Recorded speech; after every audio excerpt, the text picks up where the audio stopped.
Bajo sábanas gastadas, compartimos el frío de la noche y del amanecer.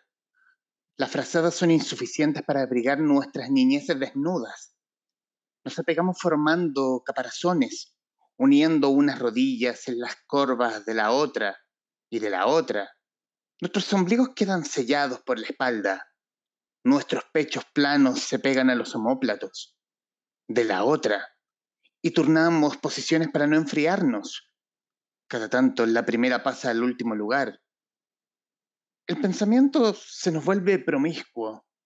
Aunamos incluso las imágenes de los sueños para fundirlos en uno solo donde vemos a nuestra madre acercándose vestida en su traje a lunares, apretando en su puño derecho una bolsa llena de agua con 3 huevos blancos dentro. ¡Qué bonita nuestra madre! Pensamos en simultáneo al despertar. ¡Qué bonita! Con sus labios delineados y sus largas pestañas decorándole los ojos.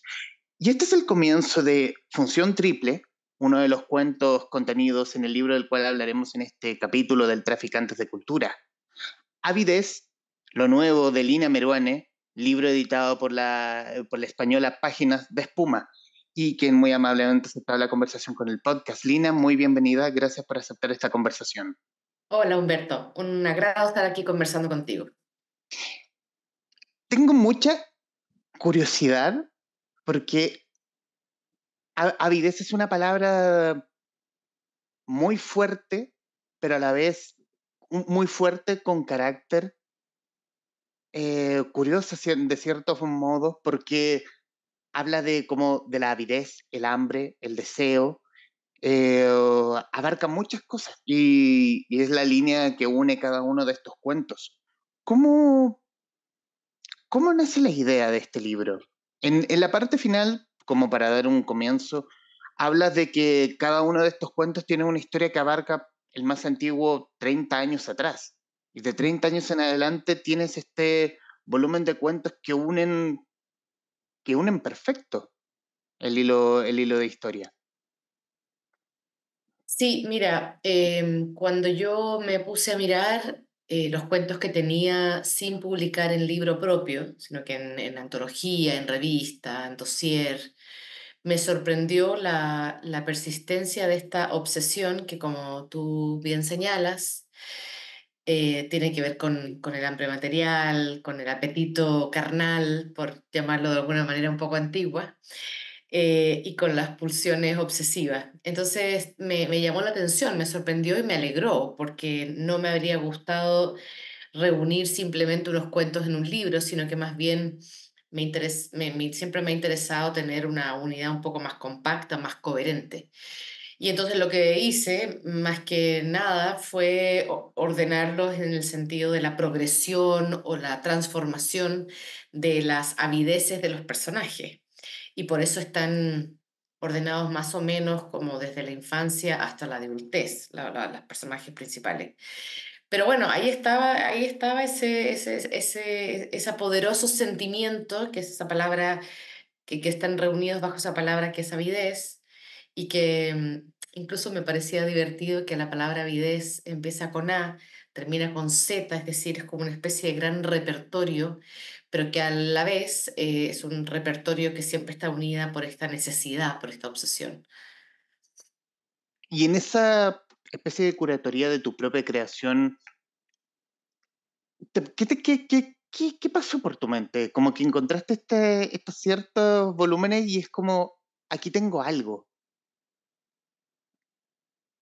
Sí, sí, bueno, eso fue justo lo que me pasó y pensé, qué raro esto, porque además no era algo que yo tenía presente, no me daba cuenta de que había este sentir, esta compulsión de mis personajes, no la identifico para nada como con algo propio.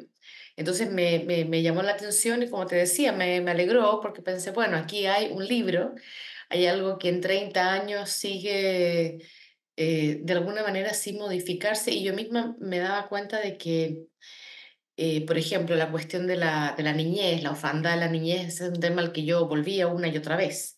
O sea, como que hay unos temas que se repiten, que recurren dentro de esos cuentos. ¿Y cómo es? A mí me gusta la portada, porque la Ah, portada como que, no sé, siento que dice mucho, pero a la vez quizás no tanto, porque la ujú, portada, como dice que, bien dice que a primera vista siempre tiene que llamar la atención y claramente la portada dice eso. Es como que aquí tienes algo con lo que puedes pasar la tarde o el verano, el próximo verano. mm. Sí, fíjate que tengo mucha suerte de que al editor de esta colección, de la editorial, que es Juan Casamayor, le interesa tanto como a mí que las portadas sean su propio texto, ¿no? Pero que al mismo tiempo sea un texto suficientemente poderoso para llamar la atención. Y me encantó cuando me dijo, Lina, ¿qué te parece esta portada? Yo dije, es perfecto. No solamente porque hay un paño blanco ahí, para mí es el paño de la escritura, sino que también está salpicado de sangre y la sangre es algo que reaparece una y otra vez en muchos de estos relatos, sino que también está cogido, digamos, de una manera un poco nerviosa por estas manos. Son unas manos muy deseantes para mí. Y además el libro termina con el relato de una chica que pierde su mano, ¿no? Entonces, un poco jugando con esta portada, pensamos que la foto que está al interior, que digamos al revés de la solapa, te fijarás que es mi retrato y hay una mano articulada detrás, una mano que de hecho es una mano que yo tengo en mi repicero. Entonces, digamos, cosimos también el libro a partir de estas manos deseantes, de estas manos nerviosas, estas manos que van cogiendo todo y que están tanto en la portada como en mi foto, como en el último cuento de este libro. Y también, bueno, también el libro aborda, como mencionaste, esta pulsión barra obsesión de los personajes, que también que en algunos casos, o gran parte, como que abordan esa oscuridad barra crudeza. Em, ¿Qué hay en esas zonas oscuras que la literatura como que le gusta? Bueno, la verdad es que yo siempre he pensado que la literatura, más que mostrar lo evidente, que también lo hace, en realidad se introduce en lo más oscuro, intenta ver lo que normalmente no estamos mirando y a veces incluso cosas que estamos mirando sin verlas. Ujú. Entonces, aunque se cuentan cosas de lo cotidiano en muchos relatos, lo que se está explorando es lo que está como por debajito. Y eso a mí me ha interesado siempre. No digo que toda la literatura lo haga, pero la literatura que a mí me interesa y por lo tanto más o menos la que practico es la que intenta observar un poco más allá o un poco más abajo, donde no estamos mirando, donde aparece, bueno, en cierta medida algo extraño, algo perturbado, algo bueno, que nos sorprende. Y que yo O creo es, que está presente digamos, en la conducta humana, que son la capacidad de los seres humanos de hacer cosas completamente inesperadas en la situación de necesidad. o como ese un poco paño de realidad, porque no siempre va a haber luz. No vivimos en un filtro de Instagram. Claro, exacto, exacto. Y aún así, en Instagram de repente aparecen unas cosas bastante sorprendentes. Em, quiero irme a tocaste un poco el tema del camino editorial, como esa cercanía con Juan Casamayor y Páginas de Espuma, que es la editorial por referencia del cuento en español. Ujú. Y la pregunta es, ¿Cómo fue ese acercamiento? Eso. fíjate que yo estuve viviendo 2 años en España por trabajo, estaba enseñando en la sede de la universidad que está en Madrid. Y bueno, el mundo literario finalmente no es tan grande, uno se va encontrando en presentaciones de libros, en actividades, y así fue como yo conocí a Juan, nos sentamos una tarde, noche a comer, y ahí fue cuando él me preguntó si yo tendría un libro de cuentos, y ahí fue donde, digamos, surgió esta conversación. Es verdad que hay una edición pequeñita de este mismo libro anterior que salió en Perú, pero salió en tiempos de pandemia. Y por ser tiempo de pandemia y una edición pequeña, el libro realmente nunca circuló. Entonces, lo que yo le ofrecí a Juan fue, ¿qué te parece que publiquemos o republiquemos este libro que tuvo una circulación muy, muy pequeña y que realmente no dio pie a ninguna circulación mayor. Y yo le agrego un cuento, que es el último cuento que escribí para este libro, que es Reptil, y que escribí en marzo de este año. ¿Cómo, cómo cada uno de los cuentos suenan muy actuales, a pesar de que, que alguno tiene que tener más de 30 años, o tiene una antigüedad importante versus el número, pero que en la lectura no se notan? Es como que te sentaste a escribir el volumen de cuentos. Claro, y tú me dices que solamente y agregaste uno más para poder completar esta antología. Sí, eso también me sorprendió a mí, y es que me encontré con ese primer cuento de 1994, que realmente es un cuento que escribí, bueno, uno de los primeros cuentos que escribí, y me encontré con que había un tono y una manera de escribir y sobre todo una manera de pensar los personajes que era muy consistente con cosas que he hecho mucho, mucho después. Entonces lo que pensé en el trabajo de edición, que por supuesto lo hubo, es que fui puliendo, digamos, mínimamente el lenguaje, porque había un par de cuentos que se salían hacia otro lado un poco más barroco, que tenían un elemento un poco más barroco, un poco más fantasioso, si quieres. Y esos los pulí mínimamente sobre todo, pero no hubo ningún cambio de trama. O sea que había algo como de una consistencia que a mí me sorprendió, y me sorprendió sobre todo porque yo tengo la idea de que mi literatura en general es bastante variada. Son varios temas diferentes los que abordo en mi escritura, digamos, en la obra, y también los acercamientos de escritura han cambiado. Hay textos que son, no sé, como sábanas largas, otros que son entradas muy, muy cortas y fragmentarias, y sin embargo hay como un lenguaje y un acercamiento que se sostiene, bueno, en este cuento entiendo, y a lo largo de mi propio recorrido de escritura. En tu recorrido de escritura hablas de que, bueno, porque por cuenta propia has creado cuentos y otros que han sido pedidos por encargo. Ujú. Hay algunos de ellos también que rodean la ciencia ficción. Quiero, por nombrar uno solamente, Tan preciosa tu piel. Me voló la cabeza ese cuento. Bueno, ese es un cuento más tardío, es un cuento escrito en pandemia, en efecto por encargo, porque lo que también tiene un poco de extraño para mí este libro es que casi todo es por encargo. Realmente hay solo un par de cuentos que escribí porque los escribí, pero los demás eran todos por encargo, entonces tienen su propia tesitura, su propia exigencia. Tan preciosa su piel, me lo pidieron en plena pandemia para un dossier sobre el apocalipsis.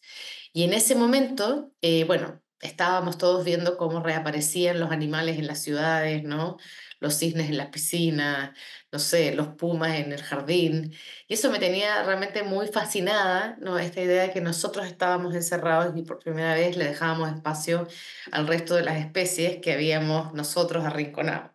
Entonces, a partir de esa idea, empecé a pensar en, bueno, en esta familia que no tiene carne para comer, que observa cómo están todos los animales ahí afuera, pero no tienen ellos mismos dentro alimento suficiente, y esta tensión entre ese hombre y esa mujer, la esposa, que más bien es vegetariana y desprecia lo carnívoro del padre, y esta una especie de regresión de este padre que va volviéndose el padre cazador del origen de nuestra humanidad, ¿no? Y también la idea de que estos niños, que son los narradores del cuento, tienen una gran nostalgia por el padre que no regresa y no regresa, y en algún momento deciden, en su nostalgia de padre, unirse, ¿no? A unirse a él en la calle.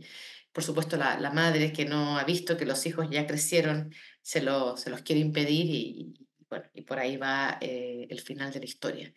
Pero me interesó escribir sobre esta idea de un apocalipsis humano, ¿no? De esta relación entre lo masculino y la carne, ¿no? Y esta relación siempre frágil de la mujer dentro del hogar. Esa relación frágil de la mujer dentro del hogar más el hombre que con las taras y con el machismo imperante, sumado al de la carne, colgándome del cuento mencionado, tiene esta especie de teatro del horror donde estos niños son protagonistas o son testigos de este teatro. Ujú. Sí, lo que pasa es que yo, bueno, es algo que he pensado mucho y que aparece mucho en lo que he escrito, y es que yo no comparto una idea que está muy vigente y es la supuesta inocencia de los niños. Yo Mm. más bien lo que veo es que, por supuesto, hay niños que son muy tiernos, muy inocentes, pero también hay de los otros, ¿no? Los que hacen bullying, los que a primera de cambio pueden ejercer mucha violencia contra sus pares y contra sus hermanos menores y contra sus propios padres, ¿no? La figura del niño tirano, del hijo tirano, es una figura que yo ya he examinado en un ensayo que se llama Contra los hijos. Entonces, me doy cuenta que esa figura, tanto la de la niña huérfana juguetona, como en el cuento que, bueno, que tú leíste al principio, ¿no? Que están buscando a la madre, ¿no? Y en ese ejercicio empiezan a hacer algunas cosas un poco particulares, ¿no? Tanto ellas como los niños de este cuento, ¿no? O sea, tienen posibilidad de hacer lo mismo que podría ser un ser humano adulto, y es, en momento de necesidad, ir en cualquier dirección. También donde también es protagonista el cuerpo. En el cuento que cité al principio, como también en La Huesera, donde estos niños adultos eh, terminan sobreviviendo a base de lo que sea en el fondo, desde Ujú. cierta marginalidad. Bueno, y es que, o sea, yo pienso cuando yo era chica, en el Chile en el que vivíamos bajo dictadura había aún más pobreza que la que hay ahora, ¿no? Y había muchos niños en la calle, y no solamente en Chile, sino que en muchos lugares del mundo hay muchos niños que realmente están solos y que aprenden a sobrevivir en la calle o en circunstancias muy difíciles. Y entonces yo veo una cierta capacidad de los niños de también de encontrar maneras de sobrevivir, porque la sobrevivencia es uno de los temas del libro, ¿no? O sea, ese imperativo por sobrevivir como sea, ¿no? Entonces estos niños en realidad, y en los cuentos que tú ahora mencionabas, son precisamente esos niños los que aprenden a sobrevivir como sea y a la vez mantienen ciertos rituales tierno con sus progenitores desaparecidos. O sea, hay una cierta ternura, hay esos dos lados. Hay una autora que a mí me interesa muchísimo, que es Agota Christoph, que tiene una novela absolutamente inolvidable, muy marcadora para mí. Se llama El Gran Cuaderno y es la historia de un par de gemelos a los que la madre deja con la abuela en una zona periférica, rural, mientras ocurre lo que más o menos entendemos es la Segunda Guerra Mundial. Y estos chicos se autoeducan, ¿no? Y generan una serie de rituales para aprender a escribir, a leer, a cocinar, a desensibilizarse y una serie de otras cosas, ¿no? Y me siento muy afín a esa novela, a la historia de esos niños que aprenden a sobrevivir como sea, porque de hecho la abuela es una especie de abuela bruja, ¿no? Que los maltrata y bueno, no los quiere mucho. Conversamos con Lina Meruane, autora de Avidez, libro editado por Páginas de Espuma. Eh, Quiero salirme solo un poco del libro y hablar de sensaciones respecto del Premio Iberoamericano de Letras José Donoso, que se te otorgó por parte de la Universidad de Talca. ¿Qué sensación te deja como escritora, como en el oficio del escribir? Bueno, ese es un premio que por supuesto me honró mucho, me honra mucho porque la figura de Donoso es una figura que yo, bueno, admiré tempranamente, leí prácticamente todos sus libros. Y además a Donoso lo conocí. Pero más allá de mi admiración por la figura de Donoso y por la literatura escrita por Donoso, sentí que el jurado había privilegiado una manera de escribir que, según decía en el acta, que fue escrita por el jurado, era rigurosa y era taxativa. Y esos dos adjetivos me parecían bastante justos para el empeño que yo le pongo a la escritura y a la corrección, que tiene que ver con mi deseo de encontrar siempre una palabra justa o la más justa posible, la que concentre un sentido, ¿no? Y que no requiera, digamos, de tanto verbo, ¿no? De tanta explicación. Una palabra que sea justa y al mismo tiempo que sea contundente, que sea dura, que sea fuerte, que se imponga en el texto. Y creo que ese es un trabajo que yo voy haciendo todo el tiempo, no solamente con la elección de ciertas palabras, sino que también con la creación de cierto ritmo interno que genera una cierta música. Entonces, siento que ahí hay algo que es la parte estética de la escritura que el jurado privilegió. Y la otra cosa que también privilegió el jurado era un trabajar en varios temas, ¿no? De observar una serie de problemas y algunos incluso muy contingentes, que para mí es una parte muy, muy importante de mi trabajo, que es no solamente refugiarme en ciertos elementos de la ficción o separarme, digamos, entre comillas, del mundo a través de la ficción, sino que también poner el ojo en una serie de crisis, que son crisis muy de lo contemporáneo y que reflejan un mundo que está ocurriendo a veces frente a nuestros ojos y que no queremos mirar. A mí ese empeño es algo que digamos, me parece muy central en mi obra y que afortunadamente el jurado premió. Quiero tomar eso del empeño de mirar un poco de ese ojo respecto de la oscuridad que tiene tu último libro de cuentos, como que ese empeño de mirar, el empeño que le ponemos en realidad nosotros como lectores, y yo en particular, de tratar de mirar esa oscuridad a pesar de mi ojo y no ver un poco, pero esforzarme un poco más y mirar qué hay más allá. Eh, Como lo dijimos al principio, como hablamos al principio, quitar un poco esa luz y ver qué me ofrece como lector esa oscuridad. Y yo creo Ujú. que esa oscuridad, de alguna forma, la tiene avidez tu libro. ¿Para quién van a ver esto o escuchar este podcast en el futuro? Sí, bueno, eso creo que en efecto está muy, muy presente en los cuentos. Creo que también un poco porque, o sea, son extra oscuros porque realmente eran cuentos que se iban a publicar solos.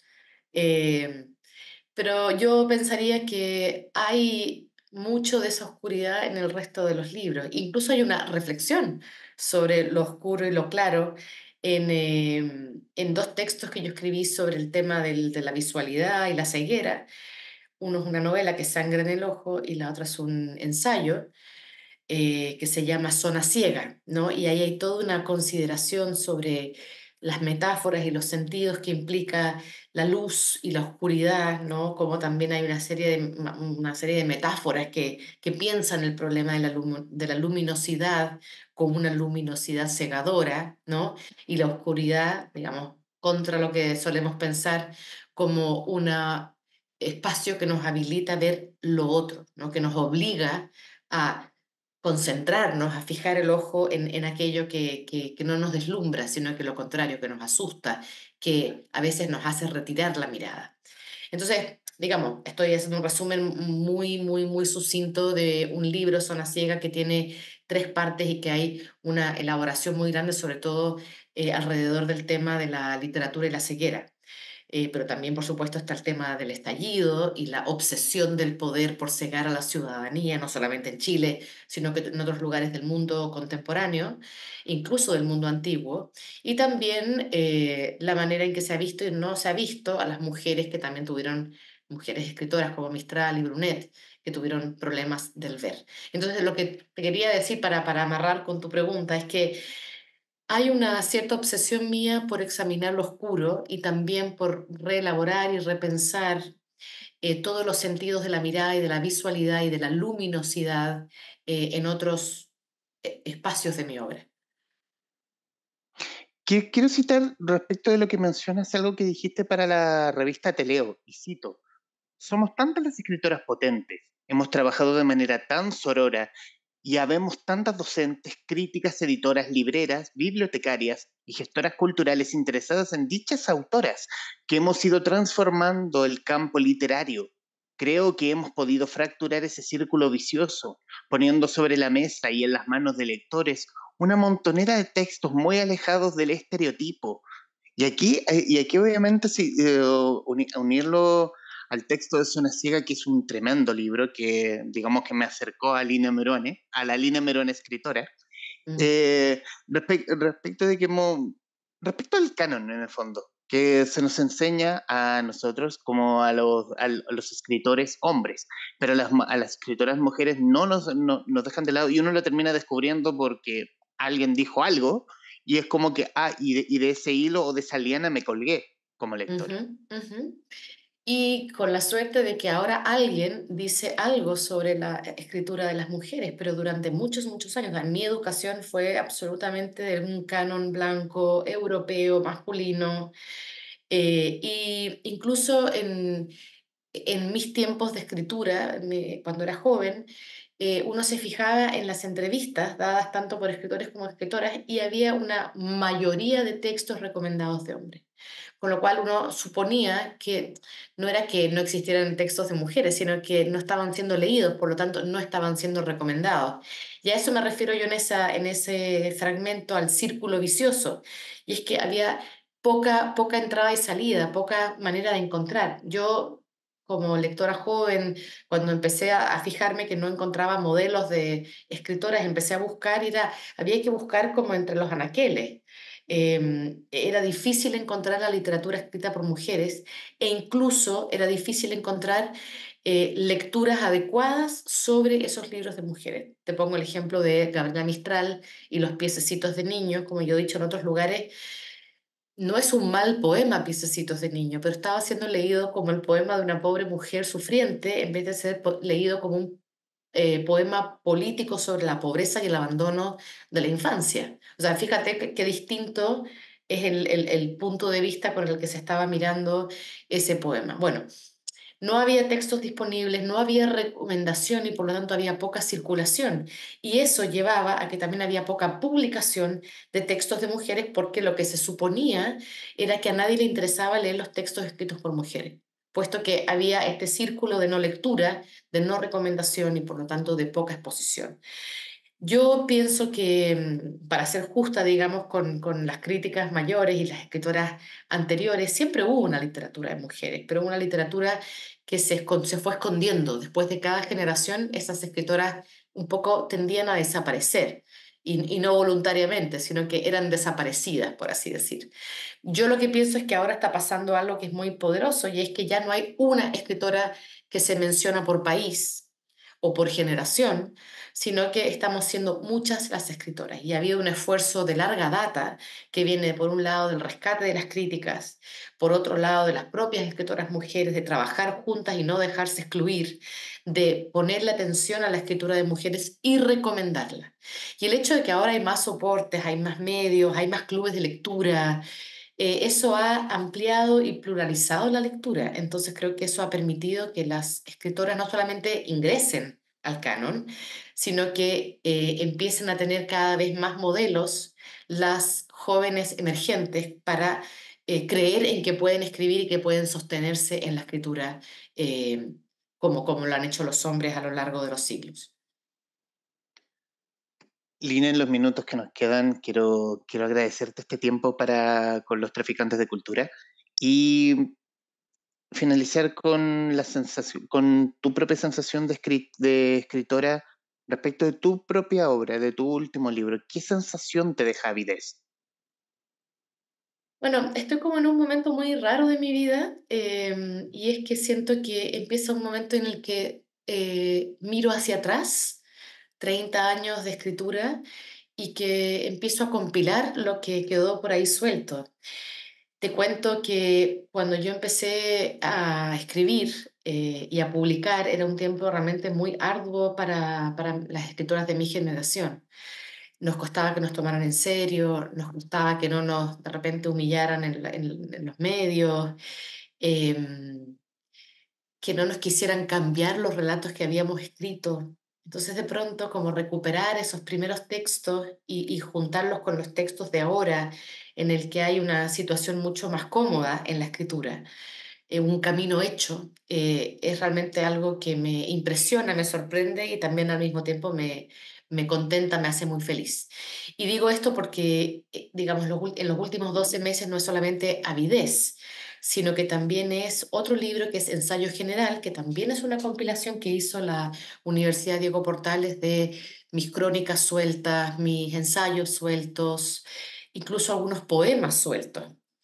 Entonces, ver como ese arco de escritura de 30 años que con todas las dificultades se pudo sostener y que pude sostener y que ahora tienen otra lectura, ¿no? Otra apreciación, realmente es, por supuesto, una cuestión muy, bueno, que me alegra mucho.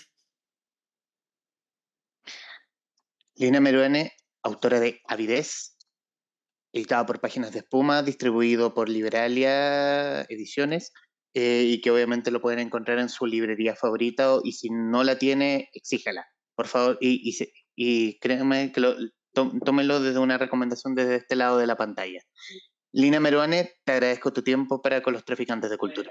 Muchísimas gracias a ti y sobre todo gracias por hacer este trabajo de cultura que parece que siempre está en peligro, ¿no? Entonces, encontrarnos en pantalla o en clubes o en cualquier otro circuito es una cosa realmente muy, muy importante y yo como autora te lo agradezco.